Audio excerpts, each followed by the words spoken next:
สวัสดีทุกคนนี่เกี่ยมพร้อมเด้อหารอาหารร้านลาบยาโซเฮียละลำลูกกาคลองสีเกี่ยมพร้อมอาหารโอ้โหเด็กเสิร์ฟกำลังลงอาหารเลยหม้อจุ่มโอ้ยถนัดเลยนี่เกี่ยมลูกค้า40 คนมากินนี่ปกติก็จะได้ปิดร้านแล้วหาถุ่มเลยรอแล้วรอลูกค้ามาเด้อพี่น้องเด้อนี่อาหารกำลังหม้อจุ่มกำลังเดือดเด้อพี่น้องเด้อมานี่โอ้อันนี้ก็ตัวตึงจำหลานนี่กำลังยายน้ำจิบน้ำยังโหได้โอ้ตัวตึงโบกมือโบกยังเลยตัวตึงจะลำหลานเลยเก่งเก็บของไว้วองไว้ทันใจกับลูกค้าได้เห็นนี่ถ้าอารมณ์บ่ดีถ้าอารมณ์บ่ดีก็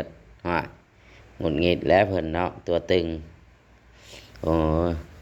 ลูกค้าหมดแล้วนี่ยังแต่ลูกค้าตัวจองมานี่โหตัวตึงจักเพิ่นเว้าอีหยังแหละนี่คนหล่อได้เพิ่นเป็นคนหล่อเนาะหักกูสาวอยู่ในหลานบ่ได้จักเทื่อตัวตึง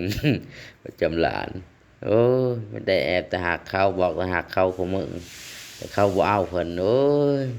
10 บาทก็ทวงคืนนะอดีตเก่าตัวตึงเฮาโอ้ย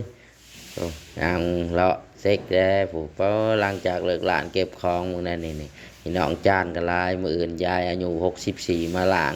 ทำจีล้างยายเอ้ยลูกค้าลายมื้อนี้วันจันทร์ยายล้างเลยยายยอกยายมีตัวสวยคนหนึ่งมา